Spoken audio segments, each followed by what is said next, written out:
నెల్లూరు జిల్లా టీఆర్ఆర్ కళాశాలలో చదివిన ప్రతి ఒక్కరూ ఉన్నత స్థాయికి చేరుకున్నారని, అటువంటి కళాశాలలో మీరందరూ చదువుకోవడం చూస్తుంటే మీ భవిష్యత్తు బంగారు బాటలో పయనిస్తుందని కందుకూరు ఎమ్మెల్యే ఇందూరి నాగేశ్వరరావు అన్నారు. కందుకూరులోని టీఆర్ఆర్ జూనియర్ కళాశాల 29వ వార్షికోత్సవ వేడుకలు కళాశాల ఆవరణంలో ఘనంగా జరిగాయి. ముఖ్య అతిథిగా పాల్గొన్న ఎమ్మెల్యే ఇందూరి నాగేశ్వరరావు విద్యార్థులను ఉద్దేశించి ప్రతి విద్యార్థి జీవితం మలుపు తిరిగేది ఇంటర్ దశలోనే అని, ఈ ఇంటర్ దశలో పూర్తి స్థాయిలో విజయాన్ని అందుకుంటే ఆ విద్యార్థి భవిష్యత్తు బంగారు బాట అవుతుందన్నారు. రాష్ట్ర విద్యాశాఖ మంత్రి నారా లోకేష్ తమ బాధ్యతను పూర్తి స్థాయిలో నిర్వర్తిస్తూ ప్రతి విద్యార్థులకు అవసరమైన వసతులతో పాటు మంచి విద్య అందించేలా అనేక మార్పులు తీసుకుని వచ్చారన్నారు. గత ప్రభుత్వంతో పోల్చుకుంటే కూటమి ప్రభుత్వంలో విద్యార్థుల చదువులు మెరుగుపడేలా ఎంతో ఉన్నతమైన ఆలోచనలతో రాష్ట్ర ముఖ్యమంత్రి నారా చంద్రబాబు నాయుడు, ఉప ముఖ్యమంత్రి పవన్ కళ్యాణ్, విద్యాశాఖ మంత్రి నారా లోకేష్ ముందుకు సాగుతుందన్నారు.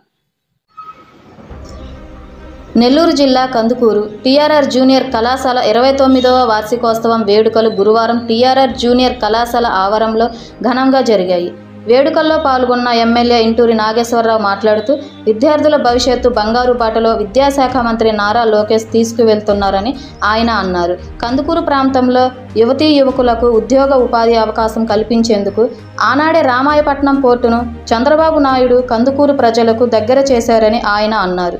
జూనియర్ కళాశాలలో విద్యార్థులకు ల్యాబ్ సౌకర్యం కావాలని అధ్యాపకులు నా దృష్టికి తీసుకువచ్చారని, రానున్న బడ్జెట్లో ల్యాబ్కు అయ్యే ఖర్చు వచ్చేలా చూస్తానని అన్నారు.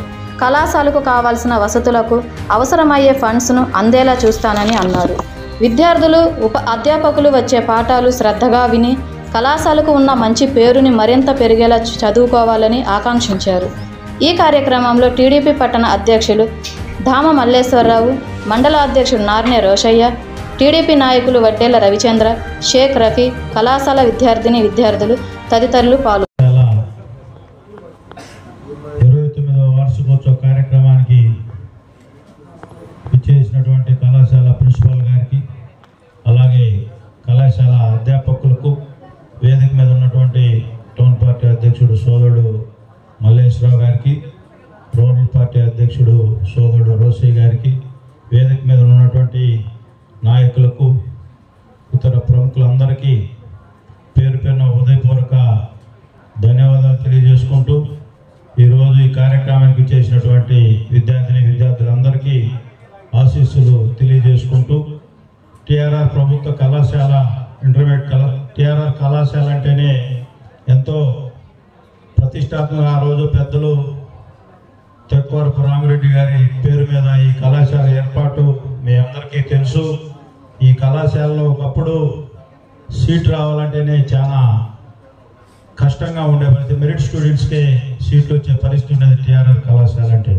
అటువంటి కళాశాలలో మీరందరూ కూడా చదువుకోవడం చాలా సంతోషం. ఈ కళాశాలలో చదువుకున్న మహానుభావులు చాలా మంది ఉన్నారు.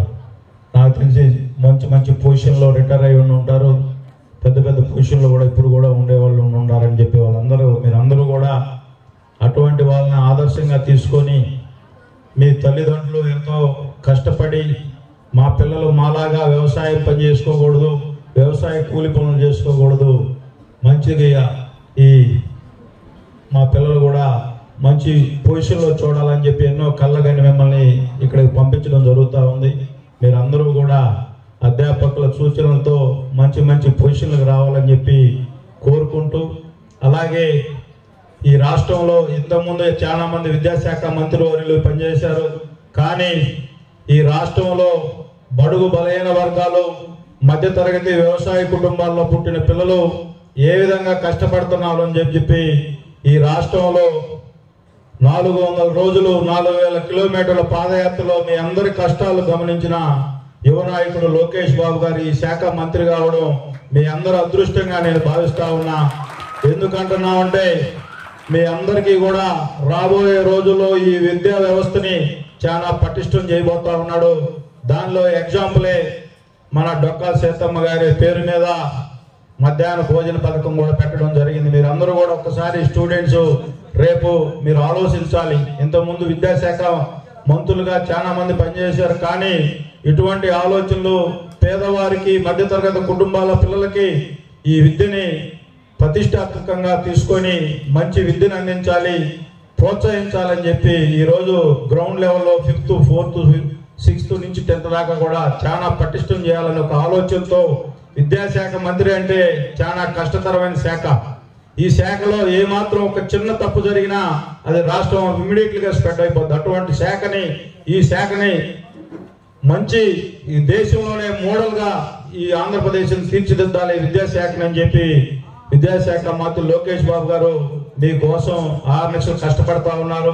మీరందరూ కూడా ఈ నియోజకవర్గంలో కూడా పాదయాత్రలో ఒలటవారిపాలెం మండలం హెడ్ క్వార్టర్ బహిరంగ సభలో ఈ ప్రాంతం వెనకబడిన ప్రాంతం, ఈ ప్రాంత ప్రజలకి ఈ ప్రాంతంలో నిరుద్యోగ సమస్య మన పెద్దలందరూ కూడా హైదరాబాదు బేల్దారి పనులకు కానీ బెంగళూరులో బేల్దారి పనులు మేమందరం కూడా ఇక్కడ వ్యవసాయ కుటుంబాల్లో పుట్టి ఇక్కడ ఉంటే మనం పరిస్థితులు ఇబ్బందిగా ఉంటాయని చెప్పి హైదరాబాద్ రియల్ ఎస్టేట్ పోవడం జరిగింది. ఎందుకంటున్నామంటే ఇక్కడ ఉంటే మనకు వాతావరణ పరిస్థితులు, ఇక్కడ ఉంటే మనకి మెట్ట ప్రాంతం, కనీసం నీటి వసతి లేని ప్రాంతం, తాగడానికి కూడా నీళ్ళు లేని ప్రాంతం. అటువంటి ప్రాంతంలో మనం పుట్టాం. మనందరం కూడా కష్టపడి పనిచేసే నేచర్ మనందరిది కూడా. దానికి తగ్గట్టుగా మన రాష్ట్ర ముఖ్యమంత్రి వర్యులు నారా చంద్రబాబు నాయుడు గారు, ప్రధానమంత్రి గారు వైజాగ్ వచ్చినప్పుడు ఒక రిమోట్ ఏరియాలో బీపీసీఎల్ పంపిణీని తీసుకొచ్చాము సార్. మీకు దాన్ని సహకరించినందుకు మోడీ గారికి కూడా కృతజ్ఞతలు చెప్పడం జరిగింది. ఆ రోజు మీరు అందరూ కూడా గమనించాలి. ఈ ప్రాంతం రిమోట్ ఏరియా అని చెప్పి మన గౌరవ ముఖ్యమంత్రి వారి గారికి తెలుసు, అలాగే యువ నాయకుడు లోకేష్ బాబు గారికి కూడా తెలుసు. దాన్ని మనసులో పెట్టుకొని ఈ ప్రాంతాన్ని ఏదో ఒక విధంగా అభివృద్ధి చేయాలని చెప్పి రామాయపట్నం పోర్టు, ఆ తర్వాత ఈ రోజు 1,00,000 కోట్ల పెట్టుబడితో బీపీసీఎల్ పరిశ్రమ కూడా 2028 ఆఖరికల్లా ఈ పరిశ్రమ అందుబాటులోకి తీసుకొని వచ్చి ఇక్కడ ఉద్యోగాలు ఇవ్వాలని చెప్పి వాళ్ళ కండిషన్ కూడా పెట్టడం జరిగింది. అంటే ఈ ప్రాంతం మీద మన నాయకులకు ఉన్న కమిట్మెంట్ ఏందో మీరు అందరూ కూడా ఒకసారి ఆలోచించాలని చెప్పి నేనైతే గర్వంగా చెప్పుకుంటా ఉన్నా. ఈ నియోజకవర్గంలో 2029 కల్లా డిగ్రీ చదువుకున్న ప్రతి యువకుడికి ఉద్యోగ అవకాశాలు చూద్దని చెప్పి నేనైతే ఆశాభావం వ్యక్తం చేస్తా ఉన్నా. మీరందరూ కూడా మంచి మంచి పొజిషన్లో ఈ ప్రాంతంలోనే ఎక్కడికో పోయి ఉద్యోగాలు చేసుకోవాల్సిన అవసరం ఉన్నది. ఇక్కడే ఉద్యోగాలు చేసుకునే అవకాశం కల్పించినటువంటి రాష్ట్ర ముఖ్యమంత్రి వర్యులకి నారా చంద్రబాబు నాయుడు గారికి ఈ నియోజకవర్గ ప్రజల తరఫున మీ అందరి తరఫున ఉదయపూర్వక నమస్కారాలు తెలియజేసుకుంటా ఉన్నాం. ఎందుకంటే ఈ ప్రాంతంలోనే రాష్ట్రంలో ప్రతిష్టాత్మకంగా స్కిల్ డెవలప్మెంట్ సెంటర్, దానికి కూడా మంత్రివర్యులు లోకేష్ బాబు గారే ఈ ప్రాంత ప్రజల కోసం మనకు మళ్ళా కూడా ఈ ప్రాంతంలోనే స్కిల్ డెవలప్మెంట్ సెంటర్ కూడా పెట్టాలని చెప్పి ఆల్రెడీ కూడా ప్లేస్ కూడా ఉలవపాడు మండలంలో చూడడం కూడా జరిగింది. అతి త్వరలో అది కూడా భూమి పూజ కార్యక్రమం కూడా జరుగుతుంది. ఈ ప్రాంతంలో డిగ్రీ చదువుకున్న పిల్లలందరికీ ఈ ప్రాంతంలోనే స్కిల్ డెవలప్మెంట్ సెంటర్ పెట్టి మీ అందరికీ కూడా వృత్తిలో నైపుణ్యం తీసుకొచ్చేదానికి అది కూడా మన ప్రాంతాన్ని తీసుకొచ్చినందుకు వాళ్ళకి ఉదయపూర్వక నమస్కారాలు తెలియజేసుకుంటా ఉన్నాం. మీరందరూ కూడా బాగా చదువుకొని రేపు 29 అంటే మీరందరూ కూడా డిగ్రీ కూడా అయిపోతుంది. తప్పనిసరిగా ఈ ప్రాంతంలోనే మీ అందరికీ కూడా ఉద్యోగ అవకాశాలు వస్తాయని చెప్పి నేను ఈ సందర్భంగా మీ అందరికీ గుర్తు చేస్తూ మంచి మార్కులతో మీరందరూ కూడా పాస్ అవ్వాలని చెప్పి అలాగే మంచి మంచి పొజిషన్లో చూడాలని చెప్పి ఆశిస్తూ మీరందరూ ఈరోజు ఈ కార్యక్రమంలో పాల్గొనడం చాలా కార్యక్రమాలు ఉన్నాయి. అందుకే అడ్వాన్స్ గా ముందుగా మాట్లాడుతున్నా. మీరందరూ కూడా ఈ పాఠశాల నుంచి ఇంటర్మీడియట్కి వచ్చిన సందర్భంలో మీరందరూ కూడా మంచిగా మన పేరెంట్స్ ఏ విధంగా కష్టపడి మనల్ని వాళ్ళు వ్యవసాయ పనులు చేసుకోవడం కానీ వ్యవసాయ కూలి పనులు చేసుకొని మిమ్మల్ని చదివిస్తూ ఉన్నారో దాన్ని మనసులో పెట్టుకొని మీరందరూ కూడా బాగా చదువుకొని మంచి మంచి మార్కులు తీసుకొచ్చి ఈ కళాశాల కూడా మంచి పేరు తీసుకురావాలని చెప్పి కళాశాల యాజమాన్యం అలాగే ప్రిన్సిపాల్ గారు అధ్యాపకులు అందరూ కూడా మీ అభివృద్ధి కోసమే నిత్యం చూస్తా ఉన్నారు. సార్ కూడా నా సొంత డబ్బులు పెట్టి కూడా కొంత పనులు చేశానని చెప్పి చాలా సంతోషం సార్. ఇటువంటి ఆలోచన రావడం తప్పకుండా. ఇక్కడ ల్యాబ్ ప్రాబ్లం ఉంది. గౌరవ మంత్రివర్యులు గారికి ఆల్రెడీ ఇవ్వడం కూడా మేము నా తరపు నుంచి కూడా రిప్రజెంటేషన్ ఇవ్వడం జరిగింది. తప్పనిసరిగా రేపు బడ్జెట్ లో మీ అందరికీ కూడా నెక్స్ట్ ఇయర్ కి తప్పనిసరిగా అది కూడా అప్రూవల్ చేయించి మీ అందరికీ కూడా ల్యాబ్ అందుబాటులో తీసుకొస్తానని చెప్పి ఈ సందర్భంగా మీ అందరికి హామీ ఇస్తూ ఇక్కడ ఇందాక మన కళాశాల ప్రిన్సిపాల్ గారు కూడా చెప్పడం జరిగింది. ఆ ల్యాబ్స్ కి ఎక్విప్మెంట్స్ ఒక 2 lakhs ఖర్చు అవుతాయి అని చెప్పి చెప్పడం జరిగింది. లాస్ట్ టైం వచ్చినప్పుడు కూడా చిన్న చిన్న మన నాయకులందరూ కూడా మీ అందరికి హెల్ప్ చేశారు. తప్పకుండా ఆ ల్యాబ్ ఎక్విప్మెంట్స్ కూడా కంప్లీట్ చేసి మీ పిల్లలకు అందుబాటులోకి ఆ ల్యాబ్ను తీసుకొచ్చేదానికి నేను కృషి చేస్తానని చెప్పి ఈ సందర్భంగా మీ అందరికీ తెలియజేసుకుంటూ ఈ రోజు 29వ వార్షికోత్సవ కార్యక్రమంలో పాల్గొన్న అందరికీ మరొకసారి పేరు పేరున ఉదయపూర్వక ధన్యవాదాలు తెలియజేసుకుంటూ సెలవు తీసుకుంటాను.